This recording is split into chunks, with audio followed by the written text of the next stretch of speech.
ഇന്നിവിടെ ഒരു recipe video അല്ല കേട്ടോ. ഞാൻ ഇന്ന് പുട്ടുണ്ടാക്കായിരുന്നു. അപ്പോൾ ഈ വീഡിയോ ഇടാമെന്ന് ഓർത്തതാണ്. നമ്മൾ സാധാരണ പുട്ടിന് വാങ്ങിക്കുന്ന പൊടി അരിപ്പൊടി, ഇത്തിരി തരിയുള്ള പുട്ടിന് വേണ്ടിയുള്ള പുട്ടുപൊടിയാണ് വാങ്ങിക്കുന്നത്. പക്ഷേ ഇപ്പോൾ പലയിടത്തും കാണാനുണ്ട് സ്റ്റീം പുട്ടുപൊടി എന്നും പറഞ്ഞിട്ട് വാങ്ങിക്കാൻ കിട്ടുന്നത്. അത് ട്രൈ ചെയ്തിട്ടുണ്ടോ? ട്രൈ ചെയ്തിട്ടില്ലെങ്കിൽ ഒരു പ്രാവശ്യം ട്രൈ ചെയ്യണം. ഞാനിത് ഇപ്പോൾ ഒരു വർഷത്തോളം യൂസ് ചെയ്യാൻ തുടങ്ങിയിട്ട് എനിക്ക് ഭയങ്കര ഇഷ്ടമായി. നല്ല സോഫ്റ്റ് പുട്ട്, ഭയങ്കര സോഫ്റ്റായിട്ടുള്ള പുട്ട് കിട്ടാറുണ്ട്. ഈ പുട്ടിൻ്റെ കൂടെ ഒന്നും ഇല്ലെങ്കിലും കഴിക്കാൻ പറ്റിയതാണ്. സാധാരണ പുട്ട് നമുക്ക് എന്തെങ്കിലും കറിയൊക്കെ ഇല്ലെങ്കിൽ ഇടയ്ക്ക് തൊണ്ട തടിയില്ലേ, ഇതിന് ആ ഒരു ഇതുമില്ല. ശരിക്കും നമ്മൾ അരി കുതിർത്തി പൊടിച്ചുണ്ടാക്കണ പുട്ടുപൊടിയുടെ അതേ രുചിയാണ് സ്റ്റീം പുട്ടുപൊടി. കിട്ടാനുണ്ടെങ്കിൽ ട്രൈ ചെയ്ത് നോക്കും. പല ബ്രാൻഡ്സ് ഉണ്ട്. അപ്പോൾ ഈ പുട്ടുപൊടിയുടെ പ്രത്യേകത എന്ന് വെച്ചാൽ തേങ്ങ ചിരുവത് കുറവ് ഉപയോഗിച്ചാൽ മതി. കുറച്ച് നേരത്തെ വെള്ളം നനച്ച് വെക്കണം നമ്മുടെ പുട്ടുപൊടി.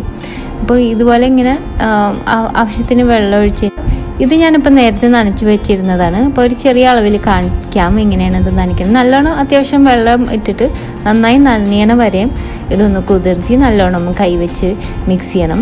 പിന്നെ ഉപ്പ്, ചില പാക്കറ്റ്സിൽ ഉപ്പ് ഉണ്ടാവും, ഉപ്പില്ലെങ്കിൽ ഉപ്പ് പാകത്തിന് ചേർക്കണം. എന്നിട്ട് ഇതുപോലെ നല്ല നനവോടുകൂടി ഒരു 20 മിനിറ്റെങ്കിലും, അല്ലെങ്കിൽ ഈ പുട്ടുപൊടി നമുക്ക് വേണമെങ്കിൽ മൂടി വെച്ച് നനച്ചതിന് ശേഷം അത്യാവശ്യം കുറച്ച് വെള്ളം കൂടിയാലും കുഴപ്പമില്ല, മൂടി വെച്ച് ഫ്രിഡ്ജിൽ രാത്രി വെച്ചിട്ട് അടുത്ത ദിവസം രാവിലെ അത് എടുത്താൽ മതി. എടുക്കാൻ നേരത്ത് കൈ ഒന്ന് നനച്ച് പിന്നെയും ഇങ്ങനെ ഒന്ന് ഇതുപോലെ ഫ്ലഫ് ചെയ്ത് കൊടുത്താൽ മതി.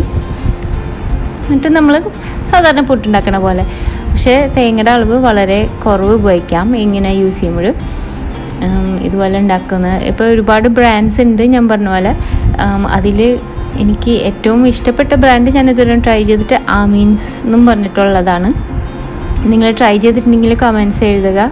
ഇത് വാങ്ങിക്കാൻ കിട്ടുന്നുണ്ടെങ്കിൽ നിങ്ങൾ തീർച്ചയായിട്ടും ഒരു പ്രാവശ്യം ട്രൈ ചെയ്ത് നോക്കണം. നാട്ടിൽ ഇത് വളരെ കോമൺ ആണ്. മറ്റ് സ്ഥലങ്ങളിൽ ഇപ്പോൾ കിട്ടുന്നുണ്ടോയെന്ന് അറിയില്ല. എന്നാലും ഒരു പുതിയ പ്രോഡക്റ്റ് എനിക്ക് ഒരുപാട് ഇഷ്ടമായിരുന്നു, ഞാനൊന്ന് ഷെയർ ചെയ്തതാണ്. അപ്പോൾ അടുത്ത പ്രാവശ്യം നല്ലൊരു റെസിപ്പി ആയിട്ട് വരാം കേട്ടോ.